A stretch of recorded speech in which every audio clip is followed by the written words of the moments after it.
سڵاوتان لێبێ بەڕێزان جارێکتر لەگەڵتانم خۆشحاڵم کە پەیوەندیەکانتان وەردەگرم لە تەوەری تری بەنامەکەی خۆتان مایکی خەڵک. ئەمڕۆ باس لە تەوەرێکی ئابووری دەکەین بەڕێزان، هەرچەندە دەوترێت کە سیاسیە. عێراق و هەڕەشەی بڕینی داهاتی هەرێم لە پشکی لە سەدا حەڤدەی بودجەدا، مەبەستمان لە سەدا حەڤدەی بودجە هەرێمی کوردستانە تا چەند ئەمە هێرشێکە یاخود هەڕەشەیەکە لە داهاتووی ئابووری هەرێمی کوردستان کە دوێنێ نووسینگی حسێن شەرستانی جێگیری سەرۆکوەزیرانی عێراق بۆ کاروباری وزە ئەوەی ڕاگەیاندووە کە ڕەزامەندی تورکیا لەسەر هاوردەکردنی نەوتی هەرێمی کوردستان زیان بە پەیوەندی ئابووریەکانی نێوان هەردوو وڵات دەگەێنێت و تەکیدیشی لەوە کردوێتەوە کە نەناردنی نەوتی هەرێمی کوردستان بۆ حکوومەتی ناوەندی زیانی 8 ملیار و 500 میلیۆن دلار بە عێراق دەگەێنێت. فەیسەڵ عەبدوڵڵا کە بەڕێوەبەری نووسینگی حسێن شەرستانیە لە لێدوانێکیدا بە سۆمەری نووزی ڕاگەیاندووە بەپێی یەکێک لە بەندەکانی پرۆژەی یاسای بودجەی ساڵی 2012 دەبێت هەرێمی کوردستان ئەو نەوتەی لە خاکەکەیدا بەرهەمی دەهێنێت ڕادستی حکوومەتی ناوەندی بکات تا لە ڕێگەی کۆمپانیای بە بازارکردنی نەوتی عێراقەوە مەبەستی کۆمپانیای سۆمۆیە بە نرخێکی جیهانی بفرۆشتێت نەک بە نرخێکی کەم. هەروەها ئاماژی بۆ داوە کە بەڕەسمی داوای لە وەزارەتی دارایی عێراق کردووە ئەو زیانەی کە عێراق بەهۆی نەناردنی نەوتی هەرێمی کوردستانەوە لێی دەکەوێت لە ڕێژەی لە سەدا حەڤدەکەی هەرێم پڕ بکاتەوە و لەو بودجەیە ببڕێت کە دەدرێتە هەرێم. ئەمە تەوەری ئەمڕۆی بەرنامەکەمانە بەڕێزان، بێگومان دەتوانن لەسەر تۆڕی کۆمەڵایەتی فیسبوک و ناونیشانی facebook.com/نالیا TV دەتوانن ڕاوتی بنووس سەرنجەکانی خۆتان بنێرن. ئایا داهاتووی ئەم پەیوەندیانە بەکوێ دەگات کە لە ئێستادا داوا دەکرێت ئەو بەشەی کە زیان دەگەێنێت بە عێراق مەبەستمان بەشی هەناردەکردنی نەوتە داوا دەکرێت کە ببردرێت لە بودجەی لە سەدا حەڤدەکەی هەرێمی کوردستان و پشکێک واتە بەشێک لەو بودجەیە. بەڵێ فراس لە هەولێر یەکەم پەیوەندیمانە، فەرموو کاک فراس.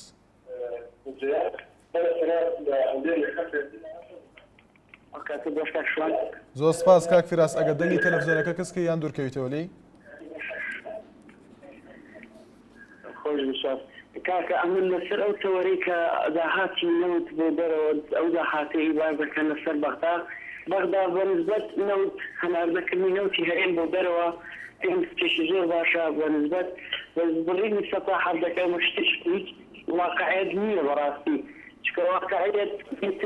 ئێمەش نازانین داهاتی بەغدا سنوورەکانی بەغدا چییە بەسرا لە ئەوانش داهات خۆیان کەشف بکەن پێم باشە، بەڵام هەناردەکردنی نەوتی خۆمان زۆر باشە بۆ کورد. من شتێکی زۆر پاشم پێ و زۆر سپاسی بەرنامەکەتان دەکەم. بەڵێ زۆر سپاس بۆ فراس لە هەولێر. لەسەر تۆڕی کۆمەڵایەتی فیسبوک ڕەوانمەلیک دەڵێت ئەگەر من سەرۆکی وەزیرانی عێراق بوومایە یەک فلسم ڕەوانەی هەرێم نەدەکرد، معقول نییە لە سەدا حەڤدە وەردەگرێت لە بەغدا، بەڵام ئێمە پارەی گرێبەستە نەوتەکان و پارەی هەناردەکردنی نەوت نانێرینەوە بۆ بەغدا. بەڵێ حسێن لە دهۆک، فەرموو کاک حسێن. باشی کاکە گیان. زۆر سپاس کاک حسێن. ئەتوانم ڕای قسە بکەم؟ فەرموو کاک حسێن. کاکە ئێمە یەکدینە. بەڵێ ئەوجا من علاقەتم بە و بەرنامە ئێستانیە مەسەلەن بەس زۆر جارێک ویستم پشتگاری بکەم لە بەرنامەدا بەس نەمتوانی حەسڵی کەم. ئێمە ئێزدینە باشە ئاز سەرۆک هەرێمی کوردستان هەر ئێزدی کوردی ڕەسەر نازانم چی هەموو شتێک باشە بۆ شتێک بۆ ئێزدیان ناکاتەوە. چ شتێک بکرێت کاک حسێن؟ کاکە ئێستا بە هەزاران ئێزدی لە هەولێری شەکەن لە سلێمانی لە بەغا ڕۆژێ پێ شەشێک ئەوێنە کوشتن. ئایا معمەل ویان چاکە لە منتەقی خۆیان لە شنگال مەسەلەن لە شێخان مثلا ئێستا مەسەلەن دوسێ معمەلێک چاکات بە هەزاران گەنجی ئێزدی دەتوان لێ ئیش بکەم بۆ ئەچنە بەغدا و هەولێری سلێمانی و ئەو ڕێگا دوورە و ئەو وەزاینە باش و نازانم چی. بەڵێ سپاس بۆ پەیوەندەکە، سپاس بۆ کاک حسێن لە دهۆک. هەر لە دهۆکەوە محەممەدمان لەگەڵدایە. فەرموو کاک محەممەد. زۆر سپاس کاک محەممەد، فەرموو. کاک شۆن سەربارەی ئابووری کوردستانی کوچە پارەش کوردستانی بێتە برین. بەڵێ پارەنەش کارە ساتا ئینشاءالله هەشت و هەشت و بەرینگە ماسترە هەزارها گوند و سەر و ماڵات و جەنجر نەبرن بە ئاختم حتا بگادێ دەستڕەتدار کوردی تعویزە خویناوان ملەتی vê berbederiyê vê ew ê hemî nekiriye. Dehmenler çi tesîr miletê Kurdiye desthilatdarê Kurd talaba tewîza cilosayda xwe nekiriye, daxwaza hidîyet xwe nekiriye, dahaza bagundê roxandî nekiriye. Henda nefte rojna Tirkiye şabe her ew xelas. O êvar baş. سپاس بۆ کاک محەممەد لە دهۆک. بڵێ بیلال لە دەربەندیخان، فەرموو کاک بیلال. بەڵێ دیارە پەیوەندەکەی ئامادە نییە کاک هێمنمان لەگەڵدایە فەرموو کاک هێمن. کاکە شوانم کاتێ باش. زۆر سپاس هەموو کاتێکت باش کاک هێمن فەرموو. زۆر سپاس دەکەم لەسەر تەوەری بەرنامەکەت ئەگەر ئێمە بڵێن عێراق حەقی خۆیەتی دەردی ئەو کۆمیتەی پێشاشتوانی یەک فلز بۆ هەرێمی کوردستانی لێرە لەوانەیە خەڵکانی بیا لێگەن و کە بڵێن ئەمانە دژی هەرێمەکەی خۆیان نەخێر بە عەکسەوە ئێمە هیچ کاتێک دژی هەرێمی خۆمان بەڵام وەرە تۆسەری سەرۆت و سامانی ئەم هەرێمەی خۆمان هیچ کاتێک هەتاکو ئەم لەحظەیەشی لەگەڵا کەس نازانێت داهاتی حتا مەسەلینەوە تا مەسەلی بوومەلگەکان هەتا دەوایرەکانی کە کەس نازانێت چی لێ کاتەجان ئەگەر ئەمان لەبەر ئەویان حکومەتی لە غابەم هەموو شتە نەزانێت با لە پەرلەمان دانیشتن لەگەڵ لایەنی معارەضە وەگەر و هەتا ئەندام پەرلەمانەکان وانی بڵێن نیشتی کوردستانیش بەهێنێشن نادران زۆر باشە کاک هێمن لەگەڵ ئەوانە بۆ ئەوەی کە ئەگەر مەقسەدیان لە عێراق بەوە نەزانێت بەڵێ کاک هێمن وڵاتەکە بێ ئەوە ئێمە ژاڵێن هاکی خۆیان بەڵام من نمونەیەک بەمێ کاکەشانێت ئەمڕۆکە من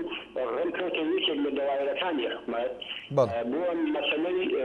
هەوێت تازەکردنەوە لە دایرەیەکی نفوسا كل تذكرية كذلك ينصدنا للنورة واتتصل تذكران دي أو أنها ذلك يصير نورة ببي وصل أي أم تعالى بشيء تتبي وصل تعالى لخلق ورقني بله كاجي من أجا برسالك من هبه روامليك لسر فيسبوك همان رأي جنابتي هي بلام لبران بردا سروكي حكومتي هريم باس لو دكات ك أم هنر دكردني نوتا بو تركيا أم بو بركردنوي ئەو بەشە سوتەمەنیە کە بەغدا کەمی کردوتەوە. هەروەها محمود عوسمان پەرلەمانتاری لیستی هاوپەیمانی کوردستان لە پەرلەمانی عێراق ئەوەی ڕاگەیاندووە کە نەوتی هێرێم بە قاچاغ نابرێتە تورکیا و ئێران بەڵکو بە شێوەیەکی ئاشکرا و لە ڕێگەی تانکەرەوەیە کەواتە تا چەند ئەم داوایی بەڕۆبەری نووسنگی حسێن شێرستانی ڕەوایە کە بەشە بودجەی هێرێمی کوردستان لە سەدا حەڤدەکە ئەم بەشەی لێ ببڕێ کە زیانی گەیاندووە بە عێراق. منش لەگەڵ قسەکان تام کاگە شوان بەڵام ئایا ئەگەر حسێن شەهرستانی لە ڕێگای نووسنگەکەی خۆیەوانێ کە ئەوان ئەمەنە گوشارەکەن سەر هەرێمی کوردستان و ئەوان نازان کە ئەم داهاتەی هەرێم چی لێوەیان ئەم داهاتەی هەرێم بەبراوە ئەی باش ئەمان بۆ میژنێ لەسەر ئاسی هەرێمی کوردستان تێک نارن بچین لەگەڵ بەغا دانیشتن بڵێن ئەمە هەموو داهاتی نەوتی وێنێ بەڵام ئەمان نەخێر نەکرد بۆ عێراق هەتا بۆ کوردستانی خۆشمانی بەڕاستی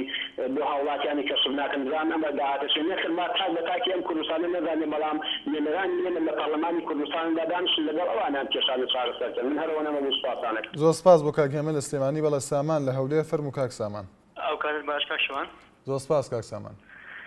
دەستخۆشی تەوەری بەرنامەکە لێ دەکەم. زۆر سپاس دەکەم. بەڕاستی ئەگەر ئەمە بە وەزعی هەر چاوەڕی بەغدا بکەین کە بینابین شارستانی بێتن بازە نەفتی هەرێم کە یاخود باز دەبڕینی بودجەی هەرێم کاتن بەڕاستی ئەمە پێمان سەیرە کە ئەندام پەرلەمانمان هەیە لە بەغدا پێمان باڵە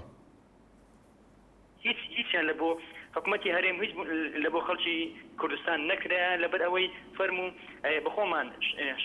حسێن شارستانیمان دانا فەرموو ئێستا بەخۆشی چ دژاتی کوورد دەکات چ دژاتی بودجەی خەڵکی کوردستان دەکاتن بەڕاستی ئێمە پێویستە لە حکوومەتی بکشێنەوە وەکو فشارێکی زۆر زۆر بەهێز لەناما ناکرێ مەلێکانە بەس لە ڕێی ئەعلامەوە لە ڕێی ڕاگەاندنەکانەوە جوابی حسێن شارستانی بدەنەوە دەستخۆشی بەرنامەکە لێ دەکەم و هیوادارم کە پەرلەمانتارانی بخۆمان و وەزیرەکانمان وەکو فشارێکی بتوند کە نێلن چیکە بەو جۆرە مامەڵە لەگەر بودجەی هەرێم بکاتن و بودجەی قوتی خەڵک بکاتن ئەمە بودجەی سەرکردەکانی کورد نییە بەڵکو بودجەی خەڵکی ڕەشوڕەتی ئەم هەرێمەیە. بەڵە سپاس بۆ کاک سامان لە هەولێر لەسەر تۆڕی کۆمەڵایەتی فەیسبوک ڕۆزی نەجەف دەڵێت بۆ تۆزێ باسی ئەم دەرەجانە ناکەن کە بۆ ئەم تەلە بەداماوانە هاتوۆتەوە هەروەها محەممەد جەلال دەڵێت کێ باجەکەی دەدات ئێمەی هەژاری نەروەها شاڵاو قادر دەڵێت بەڕاستی من بۆ ئەوەی دەگەڕێنمەوە کە کورد و لە بەغدا یەکهەڵوێست نین ئەگینا بەو شێوەیە ناتوانێت یاری بە گەل و خاکەوە بکرێت سەرتیب لە چەمچەماڵ فەرموو کاک سەرتیب. چۆنی باشی زۆر سپاس کاک سەرتیب. کات شوان دەربارەی گرفتەکەمان لەگەڵ حسێن شارستانی ناردنەدەرەوەی نەوتی هەرێم لە ڕێگەی تورکیاوە. بەڵێ برای بەڕێزم ئەگەر بە شێوەیەکی عام ئێمە باسی ئەم کێشەیە بکەین تەفسیلەن و تەفسیلەن کێشەکان ئەگەڕێتەوە بۆ مەزدەرێکی سیاسی بۆ نمونە لە هەموو وڵاتانی دنیای فیدراڵی و ئیتحادی بەڵێ ڕاستە یەک نیظام و یەک جێش و یەک داخلی و یەک اقتصاد و یەک سیاست و یەک خارجی هەیە بەڵام ئێمە مەترسیمان لەوەیە ئەمانە لەگەڵبوونی دیموکراسیەت و فیدراڵ و لەگەڵ شەراکەتی کوردانین بۆیە ئێمەش محاولەی خۆمان دەکەین کە تەحتەی خۆمان دروستکەین بەڵام لەگەڵ ئەوەشە ڕاستە خۆ لە هەموو دیارەوەکو وتم ئەبێ یەک سیاست و یەک اقتصاد و یەک بیر و بۆچوون و یەک جێش بەڵام ئەمە مەترسیەتریشمانە ئێمە وڵاتانی دەراوسێ ئێمە وەکو ئێران و تورکیا علاقاتەکەمان علاقاتێکی نێودەوڵەتی دیبلۆماسی پشتی نییە علاقاتێکی لاوەکیە لە ئاسی شیمالی عێراق ئەمانە لەگەڵ ئێمە علاقات ئەبەستن علاقاتەکە وەکو کارتێکی ئیقلیمی بۆ مەبەستی سیاسی خۆیان لە ناوچەکە بەکارمان دێنن بەڵام ئەگەر ئێمە کاکسەتی پێت وایە نردنی نەوت لە ئێستادا بۆ تورکیا علاقاتەکە دەگۆڕێ پەیوەندەکان دەگۆڕن برای بەڕێزم تورکیا بڕای بە 30 ملیۆن کورد نییە ئایا بڕای بە 5 ملیۆن کورد ئەمڕۆ لە کوردستانی باشوور هەیە ئەوش ئێمە بەکاردێنێ وەکو کارێکی فشار بۆ کاتێکی دیاریکراو هەر کاتی هەدەفە سیاسەکەی خۆی پێکات ئەو علاقاتە کۆتایی بێدێنێ بەڵام ئەگەر لە کاتێکە علاقەکە علاقەیەکی عامی دیبلۆماسی نێودەوڵەتی بێ و حکوومەتی هەرێمی کوردستان بتوانێت ئەو بوجەیە لە سەتا حەزەیە لە ڕێگای تورکیا پڕ بکاتەوە باش دێ شارستانی بوجەکەی ئێمە لە سەتا حەزە ببڕێ بەڵام ئێمە کێشەکەمان لەوایە ئەم وڵاتانە کە دراوسی ئێمن علاقاتێکی لاوەکی علاقاتێکی کاتیە علاقاتێکی دیبلۆماسی نێودەوڵەتی علاقاتێک نییە فامنی کێشەی کورد بکات لە هەموو ئاسەکانی سیاسی و اقتصادی و زۆر باشە کاکسەتی سپاس بۆ پەیوەندەکە سپاس بۆ کاکسەتی لە چۆن شەماڵ ئارام لە سلێمانی فەرموو کاک ئارام ئەم کاتە باش کاک شوانجان زۆر سپاس کاک ئارام دەستخۆشی بەرنامەکە و لێەکەم زۆر سپاس دەکەم کاک شوانجان بڕێنی لەستا حەفەی بودجەی هەرێمی کوردستان کە کەم کراوەتەوە لەلایەن مالیکیەوە ئەتوانم بڵێم مالیکی ئەمە تەنیا کارێکی فشار بەکاریانەیە کاک ئارام پێشەوەی قسەکەیت تەواو بکەی نەبردراوە جارێ ئەمە داواکردنی پێشنیازێکە کەم نەکراوەتەوە تا ئێستا بەو پێشنیازی کە کراوە باشە پێشنیازێکە بەڵێ داوا کراوە کە کەم بکرێتەوە باشە ئەمە لەلایەن سەرۆکی حکوومەتی عێراقەوە تەمان پێشنیاز کراوە ئەم پێشنیازش بۆ واگەرەدەوە کە مالکی کەسێکە هەمیشە لە کورد ترساوەوە ئێساش ئەمە و کاتێکی فشار بەکارێنێ بەرامبەر کورد بە تایبەتی سیاسەتمەدارانی کورد و سەرکردایەتی کورد و بە تایبەتیش بۆی ئەو ناکێکەکەی کە لەگەڵ سەرۆک بارزانیە هەیە لە ڕێگەی علاقاتی سیاسیەوە بەڵام بەڕاستی دەوانم بڵێم کورد لەوەتی هەبووە سەری بۆ هیچ کەسێدا نەنەوانەوە زۆر باشە کاک ئارام بەڵام پرسیارێکمان هەیە نووسیگە حسێن شێرستانی باس لەوە دەکات کە نردنی نەوتی هەرێمی کوردستان بۆ حکوومەتی ناوەندی زیانی 8 ملیار و 500 میلیۆن دلار بە عێراق دەگەێنێت هەروەها لەسەر تۆری کۆمەڵایەتی فەیسبوک ئەحمەد خان شاربوتی دەڵێت پێم وایە هەڕەشەی حکوومەتی عێراق لە جێگای خۆیەتی چونکە داهاتی هەرێمیش دەبێت حکوومەتی ناوەندی لێ ئاگادار بێت قسەی جەنابەت لەسەر ئەم ڕایە بەڵێ کاک شوانجان حکوومەتی هەرێمی کوردستان بۆ ئەوەی بوزەی سوتەمەنی بڕی سوتەمەنی بۆ گەلەکەی بۆ نیشتمانەکەی دابین کە مەجبورە پەنابارێتە بەرەو کارانە لەلایەن حکوومەتی عێراقیەوە گرێبەستی نەوتی ئیکسۆمۆبیل لەگەڵ هەرێمی کوردستانە بڕاوە ئەی باشە مەرە سیاسەتێک دیارەمە و مالکیوە کاتێکی فشار بەکارێنێ دیان دوای ئەوە پرۆسە گەشتیارەکانی هەرێمی کوردستان لەگە وڵاتی ئیماراتە ئەمەش لەلایەن مالکیەوە بڕا گاواتە حکوومەتی هەرێمی کوردستان بۆ دابینکردنی و ئەو بڕە سوتەمەنی کە هەیەی مەجبورە پەنابرێتەوەی کە لەگەڵ کۆمپانیایەکی تورکیا ئەم گرێبەستی کردووە و ئەمە توانم بڵێم کارێکی زۆر سەرکەوتووە ئەمە بێتەوەی ئەوەی کە حکوومەتی گورجارێکی دیبی سەرمێنێ سەرکردایەتی گورجارێک تێسەرمێنێ بەڕێز نێجیڤان بارزانی وەکو سەرۆکی حکوومەت جارێک تێسەرمێنێ کە ئێمە بە هیچ شێوەیە سەرشۆری حکوومەتی عێراق نین منەتمان بە حکوومەتی عێراقی نیە بەشداهاتی خۆمان دابین نەکەین و حکوومەتی عێراقی ئەتوانم بڵێم غەز بە لەسەری و ئەمە واجبێکی سەرشانێتی بڕەداهاتی هەرێمی کوردستان وەکو خۆی دابین بکە و بڕە سوتەمەنی ئەو ئەتوانم بڵێم حکوومەتی عێراق و بەتایبەتی خودی مالیکی لەگە پێشکەوتنەکانی هەرێمی کوردستانە ناڕێکە ناکۆکە حەز ناکە هەرێمی کوردستان هیچ جۆرە پێشکەوتنی بە خۆی ببینێ ئەم ڕێکردنەوەی مالیکی وا لە حکوومەتی هەرێمی کاکە حکوومەتی هەرێم ڕێگایەکی بگرێتە بەر لەبەرەوە زۆر باشە بەسەنەوەتەکانی حکوومەتی هەرێم لەگە وڵاتی تورکیا سپاس بۆ کاک ئارام لە سلێمانی ڕەوا محەممەد لە سەر فەیسبوک دەڵێت داهاتەکە دەبن و بودجەکەش دەبن واتە بزری دەکەن حکوومەتی بەغداش ئەگەر وا بڕوا بودجەکەمان لێ دەبڕن بڵێ بداکی ئاڵا لە دهۆک فەرموداکی ئاڵا ئەم کاتتان باش زۆر سپاس داکی ئاڵا لەو باوەڕێیان ئەمە لە دووسێ نقطە حەلەکرێت بەڕاستی ئێمە پێویستمان پێیە ئێستا سەرکردەکانمان شەفاف بێت ئەمەمان تێ بگەێنن ئەم مشکلەیە بەڕاستی تێمان بگەێنن کە چییە ئایا ڕاستە مشکلەیە یان شتێکی سیاسیە و بەرەبەرە گەورەکێ ئەگەر مشکلەیە و ئەگەر خەڵکیان تێگەیان خەڵکەکە وەکو خەڵکەکەی جارانە هەر کوردەکەی جارانە بە دوو گۆرانی شوان ئەچینە سەر جادە و سیدا حەڵەگرین و ئەیکەین بە شەڕ و هەموو شتێکەکەین چونکو کوردی ئێمە خۆمان نەزانین ئەگەڕێنەوە ئاستەکی پێش و شەفافانە پێمان بڵێن مەسەلە چییە دوای ئەوە کاتیجان ئێمە شتێکی تر هەیە بابێن حسابیکەین ئەگەر ڕاستە ئەمە واهەیە بابين حسابيكين ئێمە حەڤە لە ساکا بۆمان باشترە یان ئەم ئەرزەمان هەموو کون کردووە لەسەرەوە هەتا خوار و شەرمان پلانێشت و ئەم نەوتە بەشمانەکە لە حەڤە لە ساکە زیاترە زیاتە حسابیەکەین ئەگەر لەوە باشتر بێت لە حەڤە لە ساکا بە لە حەڤە لە ساکەمان ناوێت ئەمەی خۆمان کورد هەر پێویستی بەیەکێکە پاڵی پێوەنێ حکوومەت پاڵی پێوە ناین هەرێمەکەمان دروست کرد ئێستا بەڵکو ئەمەش خوا بیکە هەر خوان ئاردی بێتی وەکو ئاشی نەزان خوا پاڵمان پێوە بنێت و بێ بۆنی ئەم نەوتەوانێ وەکو هەرێمیشی سەر بەخۆی ئیندیپەندەنتێکی یعنی سەر بەخۆی بەدەست بێنین و بڕایەوە مەسەلەکە من لەو باوەڕیان بەس پێویستمان بە شەفافیەتە ڕاستگۆیە لەگەڵ خەڵکەکانمانە بۆی بزانین چێکن و ڕۆژۆڕین وەستانەکەم زۆر سپاس بۆ دایکی ئاڵا لە دهۆک بەڵێ سەربەست لە هەولێر سەربەست لە هەولێر بەڵێ دیارە پەیوەندەکەی ئامادە نییە ئارام کەتەلۆنی دەڵێت لە ١٧٠ ببڕن خۆ ئەم پارەیە بۆ خەڵکی هەژار نییە تەنها بۆ دەسەڵاتدارەکانە. شاهین دووری دەڵێت عێراق ناتوانێت ئەو بەشە لە هەرێمی کوردستان ببڕێت چونکە هەرێمی کوردستان بەشێکە لە عێراق و ئەگەر عێراق بەردەوام بێت لەسەر ئەو هەڕەشانە وەکو جەنابی مەسعود بارزانی وتوێتی دەگەڕێتەوە بۆ ڕای خەڵک. هەروەها ئارش عوسمان دەڵێت ئەگەرێکی زۆر نزیکە لە بودجەی لە ١٧ ببڕن و کێشەکەش بردننی ئەم نەوتەیە بۆ دەرەوە بەڵام ئەم نەوتە هیچ سوودێکی بۆ هاوڵاتیانی کوردستان نییە تەنها چەند کەسێکی کەم پارەکەی دەبن. بەڵێ پەیوەندی کتێبمان لەگەڵدایە سەربەست لە هەولێر فەرموو کاک سەربەست. ئەو کاتت باش کارشمان زۆر سپاس کاک سەربەست. ئەو کاتتان باش هەموو کاتێکت باش فەرموو. دەستخۆشی تۆرەکەتان یەکەم زۆر سپاس دەکەین. کاکشمان من لە شوێنی خۆی ئەبینم کەوا لە شوێنی خۆی بینم کەوا وەزیری نەوتی بڵین شارستانی واتە کە داوای بڕینی بەشە نەوتەکەی کە هەنارداکرێتن لە کوردستان بۆ دەرەوە بەبێ موافقەتی مرکزی کە لە ١٧ بڕێ لە شوێنی خۆی زانم. بەڵێ تاکو ئێستاکە کە ناردراوە ئەو نەوتە ماوەیە کە لەبەر چاوی هەموو کوردە ئەڕواتن. من نازانم بۆچێ ئەڕوا بۆ جیرفانی چی پێکراوە تاکو ئێستا کە تەنانەت ئەو نەوتەکە ئەڕواتن وەکو داهاتەکەی ئیبراهیم خەلیل بینم تاکو ئێستاکە دیار نییە کە داهاتەکەی بۆچێ بۆ بۆچنەوە کەتی ئایان توانی کەوا چەندین کۆمپانیای زەبەلاح پێ دروست بکەن لە کوردستان ئەفسن قیمەتی ١٧ نەزانن بەڵام ئەوە لە شوێنی خۆیەتی نازانم ماوەیەک بەر لە ئێستا کە پێشنیای کرا وتیان موچەی کرێکار و بڵێن کارمەندانی دەوڵەت زیاد بکرێتن کەچی حکوومەتی کوردستان بڵێن هەرێمی کوردستان ئیلتیزامی خۆی بە حکوومەتی مرکزی پیشاندا گوتی ئەوان ئەگەر زیادکەن لێمان ناڕازین بەڵام لۆ لەوەیە ئیلتیزام بەوە ئەکەن بۆ تەبەقەیەکی فەقیری کوردستان بەڵام ئیلتیزام بەوەیە ناکەن کەوا گرێبەستەکان لەگەڵ حکوومەتی مرکزیە ڕێکەن دوایە ئێمە پارتێکین لە عێراق بە ئەوە لە بیر نەکەین. بەڵێ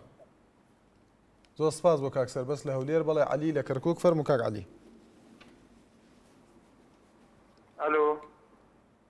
فەرموو کاک عەلی. باشی برا جوانەکەم زۆر سپاس دەکەین کاک عەلی.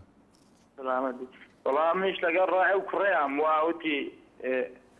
من لە جێی نوێری مالکی بم بەشە بجێی هەرێمی کوردستانە بڕم بەڵێ ئێمەش لە جێی نوێری مالکی نەی بڕم لەبەرەوەی سەد ئەوەنە ئێستاش نەوت بچێ بۆ تورکیا بۆ ئێران خۆ بە گیرفانی فەخۆرا چێ هەر بۆ مەسوول و بۆ بەرپرسە بەرزەکانە. بەڵێ زۆر سپاس بۆ کاک عەلی هەر لە کەرکووکەوە کاک مستەفا فەرموو کاک مستەفا. زۆر سپاس کاک مستەفا. ئەلۆ بەڵێ کاک مستەفا گوێمان لێتە فەرموو. شوانم کارت باش هەموو کاتێکت باش. کاک شوان بەنسبەت ئەو قەیرامی کە ئێستا شارستانی هەناوەتی ئاراوە. بەڵێ ئەی شارستانی خۆی بۆ دوی لەوان ناکاتەوە هەموو ئیمزا گرێبەستانی کە لە 2010 کردوێتی. بەڵێ چێ بەرپرسیارە کەس پێینەوە تۆ توول ئیشتێکی چنیاکەی شارستانی کەوا دڵسۆزی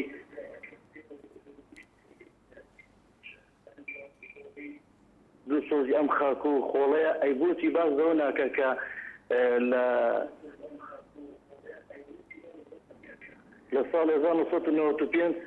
نەوت بەرامەد بە خۆراکی مزاکرا تا ئێستا کەس خۆراکی نازانێت چی وەرناگرێت. بەڵێ سپاس بۆ کاک مستەفا لە کەرکووک. مام قادر لە هەولێر. ئەو کاتت باش. زۆر سپاس مام قادر. برای بەڕێز بەس ئەمە دەپرسم تورکیا کێیە دووەلی ئەوروپی کێیە حلفي ناتو تشيا غير اوانك زول الاغذريان دايتا مسعود بارزاني كبحاشكرا نفتي بنيرك التركي معناه امريكانيا اغذريا دامن دبسم مالسي لو بوزي مدبري كده بس اجل بزبري معناه ريخوش بكالو اول دولتي كردية اعلام بكري شكون هذا الكلام قاصي زكاة تقول زختي كرسورسي كل بروبير روي تاني اوهمو حزبو اوهمو يعني رجل بي يساكوا دولتي كردي دكين سياستي عنفي دي بي وغير كندا امن درم بغير سميزي مفاوضات كاكا شهرستاني وضحكيتك ده مالتي وضحكيتك ده ما محاولة بكالو خوتك دوين لكن همو قوة خاني كردستان بو شهرستاني او شرسية اولا نفتي دنيا بصرة بقدر نفتي كردستان وامثالي كردستان بس بصرة نفد درواتن بدنا هيز حسابه كتابك لو دروي لو مزيك الموزي بەڵێ سپاس بۆ مامقادر لە هەولێر سپاس بۆ پەیوەندەکەت هێمن لە سلێمانی فەرموو کاک هێمن کاک هێمن لە سلێمانی کاتتان باشە مستەراویتان لەگەڵ لە سلێمانیەوە فەرموو کاک هێمن زۆر سپاس بەڵێ بەرز بەڕاستی من حەز دەکەم لەسەر ئەم کابرا قسە بکە قسەی شارستانی ئەیتوانێ من متابعەم کردبێت لەم ماوانەی پێشویا لەم یەک دوو هەفتانەی ڕابردووە کۆمەڵە چاپێکەوتنی لەگەڵ کراوە بەڕاستی لە چاپێکەوتنەکانە کۆمەڵە پرسیار چۆنەڵێ حاضر کراوەکو حاضرکردن لە وەڵامەکانی ئەم کابرا بەڕاستی چۆنەڵێ ئێمە حراس کردووە ینی کورد بەعام چۆنەڵێ بە هەموو نەتەوەکانەوە بڵی بەتایبەتی کورد دووەم کاکە ئەم کابرا بەڕاستی بە هەموو شێوەیەک دژی کوردە کاکە ئەی هەوێت تێکمان بەردا کاکە بەڕێی من ئەم کابرایە لەوانەیە نەخۆش بێ ئێمە بۆ خۆمان کردومانە بەدێ و پێویستە چاپێکەوتن لەگەڵ ئەم کابرایە نەکەین چونکە بڕواتان هەبێت تێکمان بەرەدا پێویستە چاپێکەوتنی لەگەڵان نەکەین من هەرەوە نەبوو رێزی هەمین سەراوی سوپاسانەکەم سپاس بۆ کاک هێمن لە سلێمانی بەڵێ سەرۆری کۆمەڵایەتی فەیسبوک بەختیار محەممەد دەڵێت من دەستخۆشی لە حکوومەتی عراق دەکەم ئەگەر بودجەی هەرێم 100 ئەوەندەی تریش ببڕێت خۆ لە گوزەرانی ژیانم ناگۆڕێرەوەها بلو لاند دەڵێت ئازادی و سەربەرزی بەرخودان و قوربانی دەوێت لە بیرمانە ڕژێمی باسی ڕۆخا و هەموو یەکە ئیدارەکانی یەخست و تەنانەت هەرێم دوو ئابلۆقی لەسەر بوو بەڵام برسێتی و نەداری و بێ ئیمکانیەتی و بۆشایی ئیداری نەیتوانی زەفەر بە سەر ئیرادەی کۆمەڵانی خەڵک بێنێت کەواتە گریمان ئەگەر بەغدا داهاتەکەش ببڕێت دڵنیام بەس خەڵک تۆزە تەحملی هەبێت و هەموو یەکدەست و یەکڕەنگ بین دوجا کوردستان دەیباتەوە بەڵێت تێبینی ترمان بواتەوە تانیا کەفری دەڵێت بەڕای من بڕینی و نەبڕینی بۆ فەقیر یەک شتە چونکە لە 170 لە بودجەی هەرێمی کوردستان بەس بۆ گیرفانی بەرپرسانە پێنجێک ترمان لەگەڵدایە چرۆ لە سلێمانیەوە فەرموو چرۆخان ئەم کاتە و باش کاکشان زۆر سپاس چرۆخان فەرموو دەستخۆشی لە بەرنامەکە دەکەم کاکشان تەوەریکی جوانە و ئەتوانی قسەی زۆر هەڵاگرێ قسەی زۆر لەسەرکەی بەڕاستی منیش لەگەڵ ئەو ڕێی حکوومەتی بەغایە کە ئەڵێ لە سەدا حەڤی بوجە ئەبڕم لەو سەدا حەڤێ ئەبرێت چونکە بیبڕێت و نەیبڕێت هیچ لە مەسەلەکە ناگۆڕێت من خۆم کەسێکم یعنی مامۆستام لە ڕێگەی دربەنی خان ئەهات و چۆ ئەەکەم بەڕاستی ڕۆژانە چەنەها تەنکر ئەبینم کە ئەچێت بەرەو دەربەنی خان و ئیتر بەرەو مەسەکان هەڵوات لە بەری ئەوەی هەموو تەنکەرە ئەڕوا ڕێگەیەکی هەیە قەناعەت کە ئەبێ کە ئەڕۆی توی بەتەمان خۆت نیست بە هیچ شێوەیە بەڵام چرۆخان پێتوانی ئەمە کێشەکان ئالۆستر بکە ئەگەر بێت و ئەو بەشە ببڕێت لە بودجەی هەرێمی کوردستان هەروەها مەحموود عوسمان پەرلەمانتاری لیستی هاوپەیمانی باس لەوە دەکات کە هەرێمی کوردستان بە قاچاق ئەم نەوتە نانێرێت بۆ دەرەوە وڵی لەو بڕوایم کە کاکشوان لەو بڕوایم کە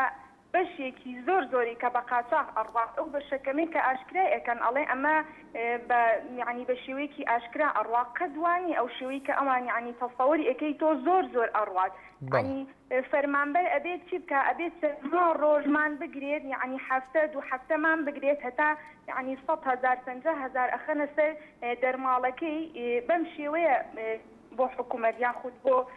هاوڵاتیانی زیاکەن ئەم ڕێژە ئەم بوجێ ئەم معاشە من زۆر زۆر لەگەڵ ئەوەیان لەگەڵ ڕێی حکوومەتی بەغان کە لە سای حەزەی بوجێ چی بکات کەم کاتەوە لەبەرەوەی ئێمە خۆمان نوتمان هەیە بڵێ توڵی تا ڕۆژانە لە ڕاگەاندەکان گومان هەیە بێت بیرێنەوتێکیان لە هەمان شوێن بێتەوە بیرێنەوتێکیان لە هەمان شوێن هیچ شتێکیان بۆ خەڵک نەکردەوە بەجددی تەنەها کەسی وەکو ئەو راپۆرتانی لە کەناڵەکەی ئێناسی لەم ڕۆژانەیە کە هاوڵاتیەک لە ژێر خێمەیاژی ئەبێ ڕاگەاندنەکان کەناڵەکان بچن بپرسن بۆن ئەم ماڵە هیچی نییە ئەم کەسە هیچ شتێکی نییە اینجا جێکی سەرۆکی حکوومەت ئەتێتیەکە وەکو خێرێک وەکو بزانی لەم ڕۆژانەیە پامێرێکی گەلی کوردستان ئەڵێ حەجی بۆ خۆی کردەوە بەڕاستی قەیناکە چڕۆخان با ناوی کەس نێنین سپاس بۆ پەیوەندەکە سپاس بۆ چڕۆخانە سلێمانی وچانێک و پەیوەندەکانتان وەردەگرینەوە. بەڵێ بەڕێزان بەردەوامی لەگەڵتان هۆشیار هۆگەر عەبدوڵڵا دەڵێت ئەگەر هەرێمی کوردستان بتوانێت لە ڕێی فرۆشتنی نەوت بە تورکیا نیوەی ئەو سەدا حەفدەیی بودجەی بەغدای دەستکەوێت ئەوە کارێکی ئاقلانەیە. گەیلان ناوخۆش دەڵێت بەڕای من عراق ناتوانێت بە شەداهاتی کوردستان ببڕێت چونکە بەکشانەوەی کورد لە حکوومەتی عراق ئەم حکوومەتەش هەڵدەوەشێتەوە. بەڵێ شاخەوانمان لەگەڵدایە فەرموو کاک شاخەوان. ئەلو بەڵێ کاک شاخەوان فەرموو. بەڕێزگیان گوێمان لێتە فەرموو. ئەلو بەڕێزگیان زۆر سپاس کاک شاخەوان فەرموو. بە مەسەلەی دەربارەی وەزارەتی پێشمەرگە بەڵێ جنابی بەڕێز وەلە ئەو تۆرتیشە لێژین حەز دەغین چەند فێ بکەین لەگەڵ تا بەڕێزگیان. بەڵێ وەزارەتی پێشمەرگە کاک محەممەد شارەزووری وتی پار وتی موچەی وەزارەتی پێشمەرگە وەکو بەرگری عێراقی لێدێت.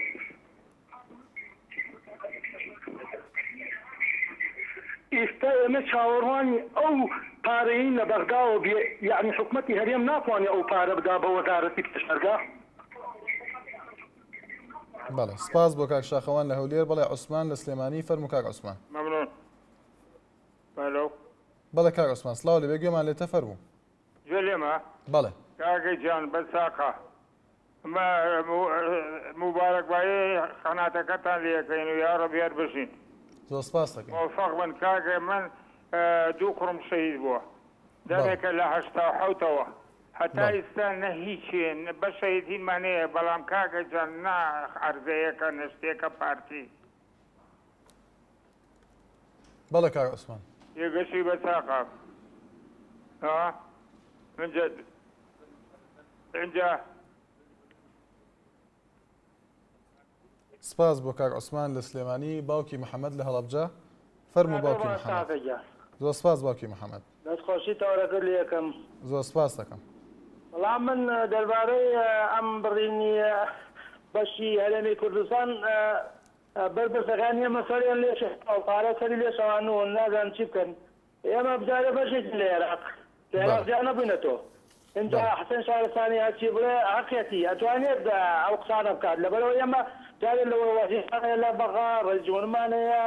وەزیری خارجیمانەیە اینجا ئەم لێرە و ئەم نەوتابا لە تورکیای فرۆشی ئێمە کوا نازان چی لێیە.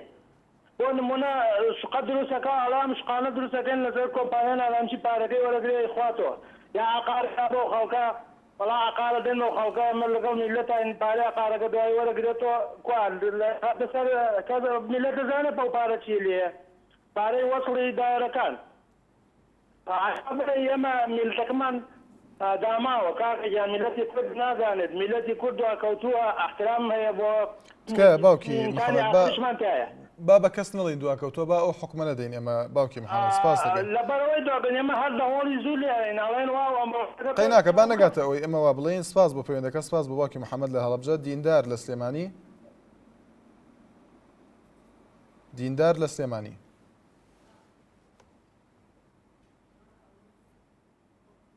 بەڵە دیارە پەیوەندەکەی ئامادە نیە. یافە ئورفا دەڵێت بەڕێزان بابەتی نەوت کێشەیەکی ئیقلیمی ئالۆزات بۆ پڕکردنەوەی نەقسی ئەو نەوتەی کە لە ئێران دەیکرده بوو نازەمە بەسەوەی دیار بۆم بەستێ دەڵێت بە فشاری نێودەوڵەتی تورکیا کەمی کردەوە. ئێستا تورکیا بە هەرێمی کوردستان پڕی دەکاتەوە عێراقیش بەهۆی مەساڵحی ئاو کە لە تورکیاوە دێت ناتوانێت ڕازی نەبێت. محەممەد کۆزافی دەڵێت دەستخۆشی بۆ بەنامەکەتان سپاسی دەکەین دەڵێ من دەڵێم دەستیان خۆش بێت چونکە هیچ سوودێکی بۆ هەژار و داما و لێقەوما و نییە. هۆشمەند لە هەولێرەوە فەرموو کاک هۆشمەند. بەڵێ دەچینە لای چیمەنخان. ئەم کاتت باش زۆر سپاس چیمەنخان فەرموو. بەڕێزەکەم دەستخۆشی و بەرنامەیەت لێ یەکەم زۆر سپاس هیوادارم هەروە سەرکەوتوبی. زۆر سپاس منیش لەگەڵ تەورەکەی تویام و حەزم لێە کە ئەو بجێ ببڕێ لەبەر ئەوەی هیچ بۆ فەقیر و هەژار نییە و بەس بۆ گیرفانی خۆیانە. هەروەها حەزەکەم بەرنامەیەکیش لەسەر ئەوە دابنی کەوا بزانی بۆ زەوی دابەش ناکرێ بەسەر مۆزەف و فەقیر و هەژارە و هەروەها تەوەرێکیش دابنی لەسەر ئەوەی کە بودجەی پێشمەرگە بزانە بۆچی بەعاسی زیاد نابێت. بەڵێ باسیگیان دەستخۆشی لێ یەکەم هیوادارم بە سەرکەوتوبی و زیاد. زۆر سپاس بۆ چیمەنخان سلێمانی سپاس بۆ پەیوەندەکەت. کاک حەمید لە هەولێر فەرموو کاک حەمید. ئەو کاتتان باش لە هەولێری پایتەختەوە. زۆر سپاس کاک حەمید. سەبارەت بە تەوەری بەرنامەکەتان بەڕاستی ئەو شتانە ئێمە لە دیوی ژووری لێمان دیارێ وەکو هەموو جار دێڵێنەوە بەڵام ئەوەی کە لە ئێمەوە دیارە ئەوەیە بەڕاستی بەڕێکردنی نەوت ڕێگای تورکیاوە بەکارێکی زۆر باشی دەزانم ئەوە ئارای شەخسی خۆمە کە هەر وەکو خۆشیان ئەوە کوردستان دەخاتە ناو نەخشەی جیهانی وزەوە دێکی زۆر باشە یاساییشە دواتر هەر خۆیان ئەوان دەڵێن قسەی کە دەڵێن ئێکسۆن موبێن ئازارەها پارێزەر و یاساناسی ئەگەر بزانێت پێچەوانەی ڕێکردنی نەوتە دەرهێنانی نەوتە ئەو کارە ناکە دواتریش چەندجار حکوومەتی هەرێم ئاگاداری کردێتەوە کە ئەو برنەوتە 140,000 بەرمیلە لە ڕۆژێکدا کە ئەو بە نوقسانی دێنێرێ دواتر بجە بە ناتەواوی دەنێرێ دواتر زۆر شتی تر هەیە کە لە ناو کوردستاندا کە بە یاسا ڕێکەوتون سەری هەمویان لە ناو دەستوردایە کە حکوومەتی هەرێمی کوردستان بۆی هەیە مافی پارێزراوە کە نەوت دەردێنێ لە هەرێمی کوردستاندا بە پێی یاسا کە ئەوە لەسەر حسابی عێراق نەبێت دواتر ئێمە ساڵهای ساڵە ئەو نەوتە هەر دراوە بە تەرکی شیمیاوی ئەسەحەت ئێمەدا کراوە دەبا 4 ساڵی ژێمەبی خۆنجانی چۆن دەداخکەنەوە بە خراب و کاکە دێنەوە بە خۆیان من هیوادارم کە بەڕاستی حکوومەتی هەرێمی کوردستان کە بەشدار بێ بڕیاردان هەر لە ناو دەوڵەتی عێراقدا حتا ئەگەر بکرێ ببێتە ئەندام لە حلفی ناتۆ بەشدار بێ لە پاراستنی کەنداو پاراستنی ئاسایشی کەنداو کاکە سەدام حوسێن ئەوان دان ناو پشتیوانیان لێ دەکرد کە ئاسایشی کەنداو پارێزێ ئەو هەڕەشەی دروست دەکرد بە ئەوانێ بۆ سەر کەنداو ئەوان بەرژەوەندیانە ئێمەش بەرژەوەندیمان هەیە ئەوە شتێک نییە دژی بەرژەوەندی تورکیا بێ یا ئێران بێ دەوڵەتە عەرەبیەکان بێ ئێمە مافی خۆمانە وای چۆن تا پێمان خۆشە بەغدایەکی دیموکرات و پابەند بە دەستورە بێ هەروە ئەوانیش بێ خۆشحاڵ بن کە هەرێمی کوردستان پابەند بە دەستور بە دیموکراسیەت من زۆر سپاسان دەکەم کە دەرفەتان پێدام. زۆر سپاس بۆ کاک حەمید لە هەولێر بەڵێ هەرێم لە سلێمانی فەرموو کاک هەرێم. ئێوارە باش زۆر سپاس کاک هەرێم. بەڕێز بەنسبەت ئەو بەشە بودجەی کە هەرێم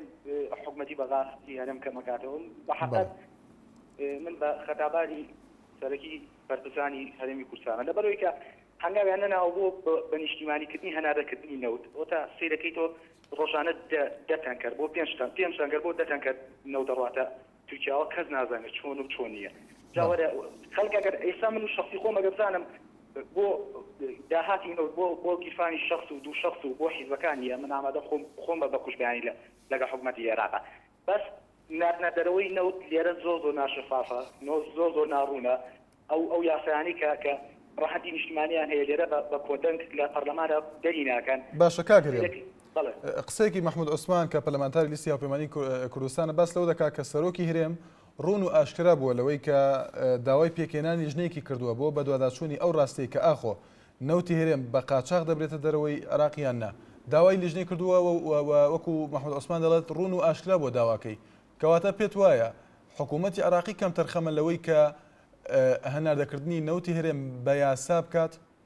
ئەزانی تۆ ناکاکە یعنی داوا ئەکرێت شتەکان زۆر داوا ئەکرێت لە پەرلەمان قەرار دەرەچێت لە سەرۆکایەتی هەرێم داوا ئەکرێت شت ئەگرێ بەس ناچێت دەبواری جێبەجێکردنەوە تا هەر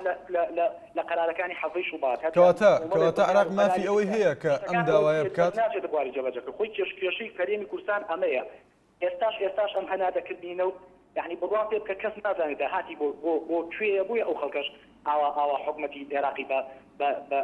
لەسەر ڕاستزانێت ئەگینا من یەکێکم بۆ خۆم ئێستاشی لێمە و بزانم داهاتەکەی بۆ خەڵکی کوردستانە بزانم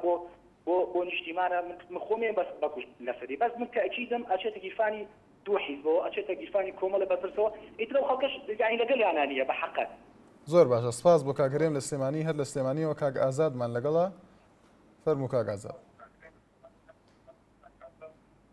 ئەم کاتت باش بەڕێز. زۆر سپاس کاگ ئازاد. وەڵام وتم پرسیارێکم بەڕێز. فەرموو کاگ ئازاد.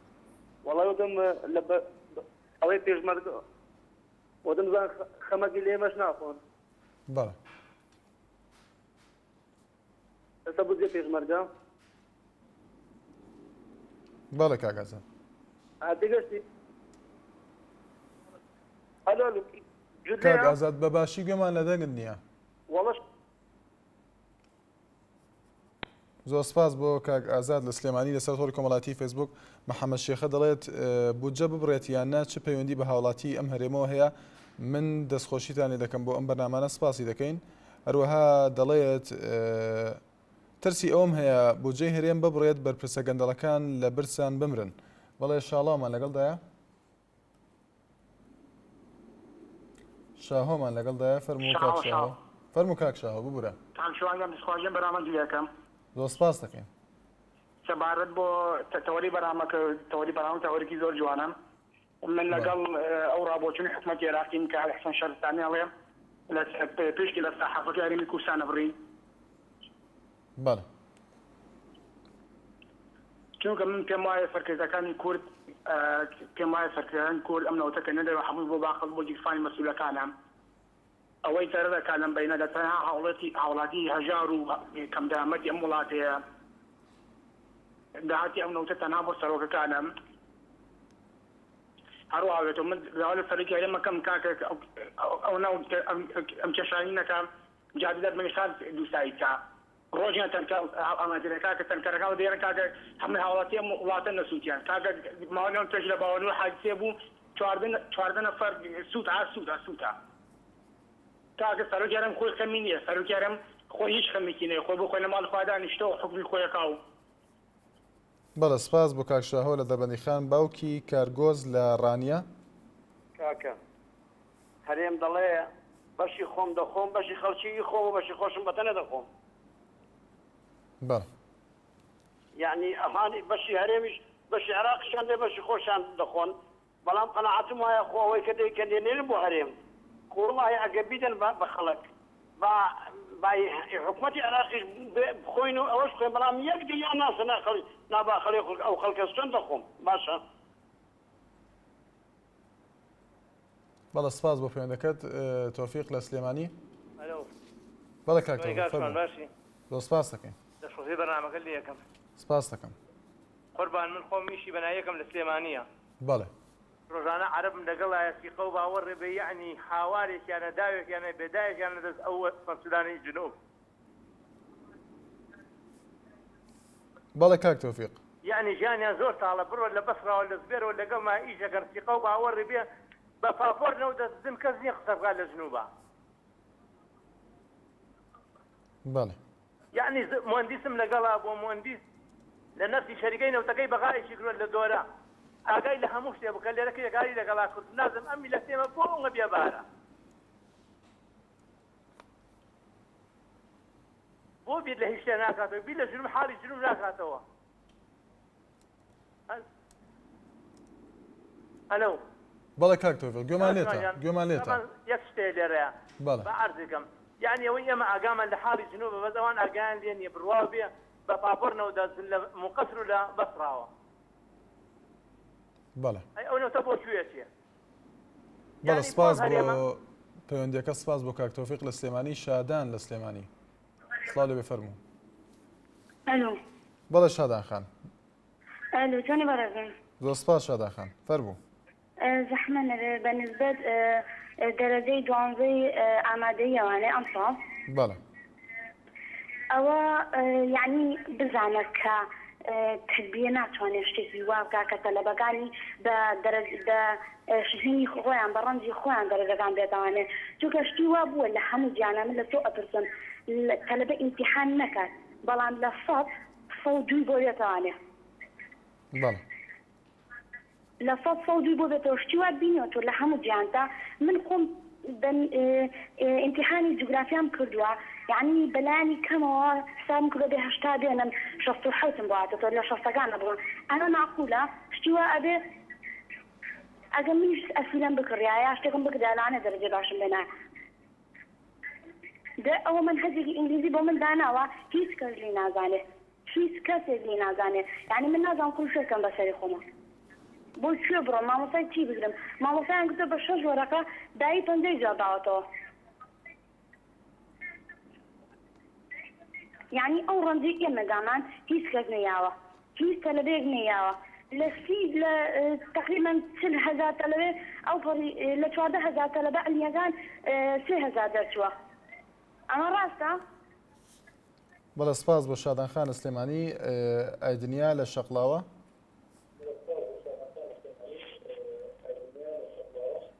الو هێوارە باشکە ساکە زۆر سپاس دەکەین فەرموو کاک ئایدنیاگە دوور کەوتەوە لە تەلەڤیزیۆنەکە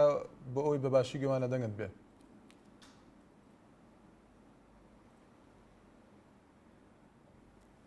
بەڵێ دیارە پەیوەندەکەی بەداخەوە بچڕا لەسەر تۆڕی کۆمەڵایەتی فەیسبوک ئاکۆ کاکۆ دەڵێت ناردنی نەوت بۆ تورکیا تەنها بۆ بەرژەوەندی دوو بنەماڵەیە و وەکو میرنشینەکانی کەنداوی عەرەبی لە ڕێگەی داهاتی نەوتەوە دەسەڵاتی باوک و کوڕگیان جێگەی کردووە باشە داهاتی ئەم نەوتە کووە شەهرەیار سلێمانی دەڵێتی وادارم ئەگەر بەرژەوەندی بنەماڵەش بێت ئێمە کارێک نەکەین دووبارە کوردستان بخێنەوە ژێر دەستی مالکی نەرمین دوا پەیوەندیمانە سڵاو لێبێ فەرموو زۆر سپاس نەرمی خان هەرچەنە بەباشی گوێم لە دەنگت نییە ئێوارە باش کاکسوان زۆر سپاس دەکەم فەرموو بەڵێ فەرموو وڵا کاکسوان بەڕاستی بڕینی بەشە بودجەی هەرێم لە بودجەکەی لە ساحەبەکە بەڕاستی کارەساتە و مەترسیداری بشە چونکە ڕاستەوخۆ کاریگەری ئەبێ بۆ سەر هاوڵاتی لە بەرزکردنەوەی نرخی هەموو شتەکان و دابڕبینی ئاستی گوزەرانی هۆکاری لە ڕاستیە هۆکاری ئەمەش دەگەڕێتەوە بۆ کۆمەڵێش یەکێ لەوانە هەڵبژاردننی هەنێک کەس ناڵێم هەمویان هەنێک کەس کە نائاکتیڤن بەڕاستی چالاکی و ڕۆڵی خۆیانیان نییە لە پەرلەمانی عێراقا کە لەسەر کوردستان و ئەندامی پەرلەمانی عێراقن ئەمەیەک دوو خراپی مامەڵەکردنی دەسەڵاتدارانی ئێمە لەگەڵ بەغایە ئیتر هەچ لایەنێک بێت بە شێوەیەکی دیپلۆماسیانی ماقوڵ مامەڵە لەگەڵ ئەو کەسانە ناکەن دەرێکە ئاستێکی وامان هەبێ ڕوبەڕوویان بینەوە سێژ بەداخێکی زۆر گەورەوە بێدەنگی خەڵک زۆر سەیرە ئەم وڵاتە ئەم نەسەوەیە بێدەنگ نەبووە لە ئاستی سیستەمی بەعسا بەڵام لە هەنگێ دیاردەی ئابووری و هەنگێ دیاردەی کە زۆر ترسناک و مەترسیدارە خەڵکەکە بێدەنگە تەنانەت خاوەن قەڵەمەکان ڕۆشنبیرەکان ئەوانەی کە ترسی ڕاستی ڕاستەقینە میدیاکانیش هەتا ئەم وڵاتەیان هەیە شیکاری و بەنگ بەرزکردنەوەیان نییە لە ئاستی ئەو ڕووداوەیە کە ڕوئەیە ئەمانەش هەمووی کاریگەری بۆ دوا ڕۆژ دیگە مابێ ئێمە بەڕاستی ئێستا هەرێم بەرامبەر بە عێراق و دەسەڵاتی بەغا لە مەترسێکی گەورەیان لە مەترسێکی زۆر گەورەیان خۆمان هەستمان پێ نەکردووە ئەمانە هەمووی کاریگەری ئەبێت بۆ دوا ڕۆژی خۆمان و بۆ سەر هەرێمەکەمان یعنی